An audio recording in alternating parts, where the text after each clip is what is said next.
Every year, ESPN brings together some of the biggest names in sports and entertainment.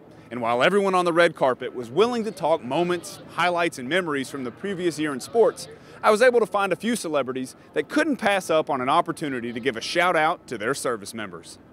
Guys, I just appreciate all you do for our country, especially you Auburn fans out there. Just want to say War Eagle. Thank you, everybody, for everything that you do. It's just amazing what you do for our country, and we're very thankful for all of you. All right, thanks, Courtney. I want to say thank you guys for your service. Thank you. We appreciate you. Stay safe. God bless you all. Thank you so much for your service. Love you guys. What's up, Shrews? How you guys doing, man? Go Hawks. Thank you for your service, definitely. And I know that it's said all the time, but I truly do mean it. And I just want to say, as always, love, respect you.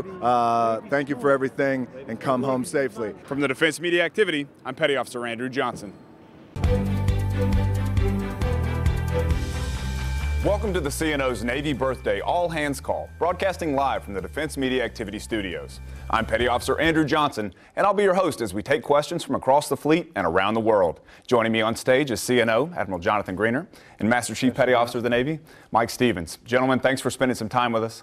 We know these shows have a tendency to start slow, so CNO, you mind breaking the ice for us? You are. Well, first, let's get some questions. We ready to go? Absolutely, gentlemen. All right. Well, thank you much. We do have a live studio audience. We're also streaming live on Navy.mil, but we encourage you to join the conversation on social media. And standing by in our social media studio, MC1 Brandy Wills. Let's take it back to the fleet. We're going to DDG 57. We've got a phone caller from USS Mitcher. Mitcher, go ahead with your question. For our next one, we're going to be using Skype. We're headed out to Old Ironsides. Constitution, go ahead with your question. Well, if hashtag all hands call wasn't trending already, I think talking port visits might have sped us up a little bit. That can do something for us. Right? Let's take our first question from the studio audience. Go ahead. Absolutely great question, one that we probably could have done the entire show on. We're going to head back out to San Diego. San Diego, go ahead with your question. All right, it is the playoffs. We started with the softballs. We're throwing some heat now. We're a little different. All right, our next question is coming to us from a naval aviator who's seen the world from a view that most of us have just dreamed about. All right, well, gentlemen, thank you very much. On behalf of the Defense Media Activity, I'm Petty Officer Andrew Johnson. Thanks for watching. Now, which section is mine? The one that says all. I feel most free on the track. It's hard to describe. It's almost like poetry. I'm at complete aggression, but at complete peace at the same time, and I'm running down the track. It's like almost I'm outside of my body, and I'm just flying past my competition. It kind of takes me back to when I was a kid, and I used to race my big brother. He was always really athletic, and I looked up to him. We used to race in the streets of our old neighborhood, and I started beating him when I was getting a little older, and then he used to get upset about it, but I eventually started beating him, and I was the fastest kid in the neighborhood. Thinking back on the 2008 Olympics, that was a great honor. It truly was. At the time, I didn't really recognize it because I was all over the world. I was traveling and I was running. That's a moment I'll never forget. I always remember. And it was a beautiful moment. But now I'm looking forward to, a new experience in my life. Hence why I joined the Navy. To represent your country in any magnitude, I believe, is a blessing. To be able to give back to your country through your service is a blessing for any man. I'm YNSN Rodney Martin, and I'm currently pursuing the Navy's world-class athlete program with hopes to one day represent the Navy in track and field. I've raced Usain Bolt countless times, Tyson Gay, some of the greatest athletes that this country has ever seen. But the time I spent in boot camp and in A school and the instructors I met and the students I met, words can't describe the impact that they had on my life. They're amazing people. I kind of grew up hard as a kid, kind of like in public housing, what people would call the projects, but I wouldn't call it that because it was houses. I remember people say it takes a community to raise a child, and that's true, even if you're in a bad one. I can honestly, truly say that track and field saved my life. I'm thinking I'm 30 years old now. I've been running track and field my whole life, but I still felt that I haven't done enough where I can do more, I can give more. So the ultimate way to give is through service. So that's what led me to wanting to serve my country in the military. What goes through my mind when I put on my Navy uniform is the history behind it. Like the people that put that uniform on and literally went out to the fleet to protect our country and didn't come back home.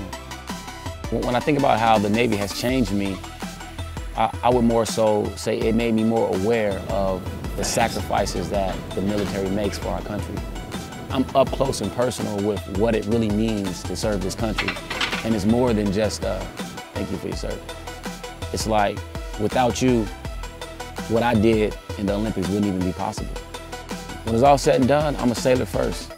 And I wear that title with just as much or more pride that I wore the title of an Olympian or a world champion.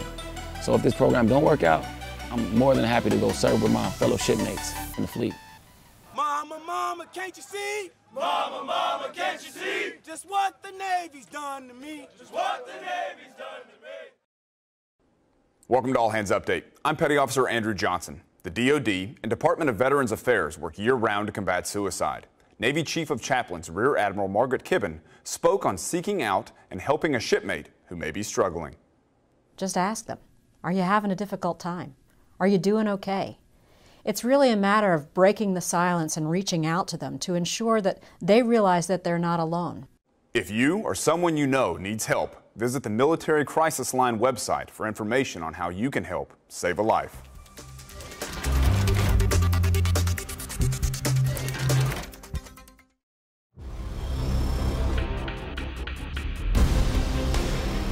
I will bear true faith and allegiance. Accordingly, I will conduct myself in the highest ethical manner in all relationships with peers, superiors, and subordinates. Be honest and truthful in my dealings with others and those outside the Navy. Be willing to make honest recommendations and accept those of junior personnel. Encourage new ideas and deliver the bad news, even when it is unpopular. Abide by an uncompromising code of integrity.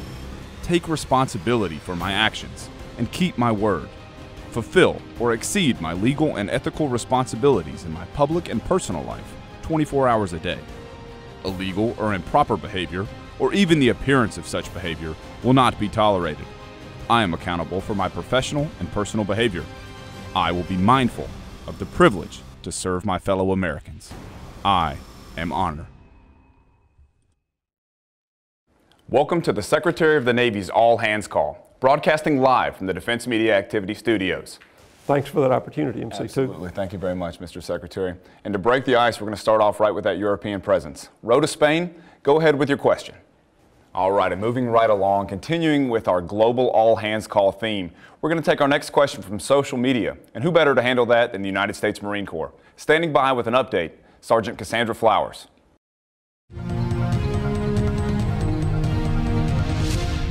SECNAV spoke to the fleet live from the Defense Media Activity Studios during an all-hands call Tuesday. He answered questions from sailors and Marines around the world about the budget, deployment schedules, and pay and retirement. Congress has got a commission looking at retirement. They're going to report, I think it's early next year. But the notion that everybody has, everybody in leadership, is that whatever retirement system you joined under, that's a retirement system you'll retire under. If you missed the live all-hands call, you can still watch it on Navy.mil. From the Defense Media Activity, I'm Petty Officer Andrew Johnson.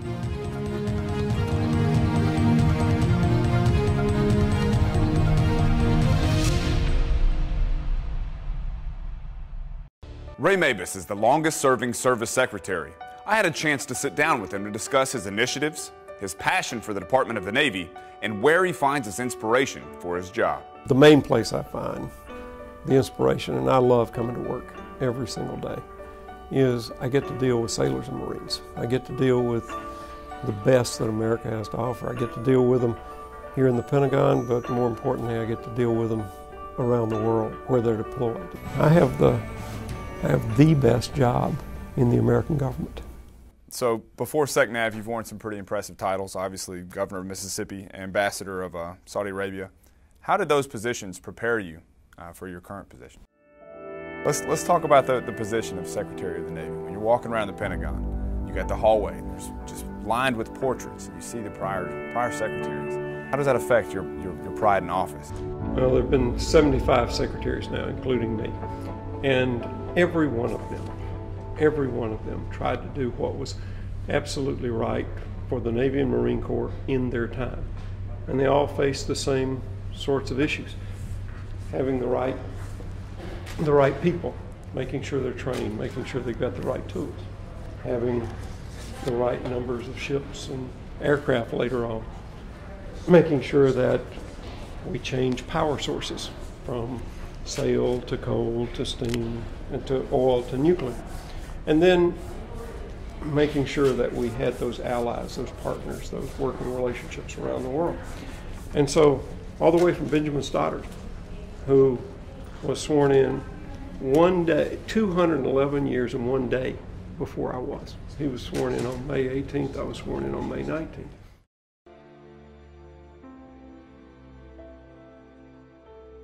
I awake each morning to the sun rising over our nation's capital. My rolling hills rise above the Potomac River, symbolizing the service and an ultimate sacrifice to our country. To many, I'm seen as a national treasure, but to more than 400,000 active duty service members, veterans, and their families, I serve as a final resting place. My existence ensures that these men and women will never be forgotten. Their legacies will live on and forever be part of my presence. I house 5-star generals and unknown souls. I am home to privates and presidents. Even when very much alive, Kennedy remarked that he could stay on my grounds forever, and that he does. I am Arlington National Cemetery. I am home to fallen servicemen from every war in U.S. history. I grieve with more than 25 new families every day as they lay their loved ones to rest. 4.5 million people walk my acres each year.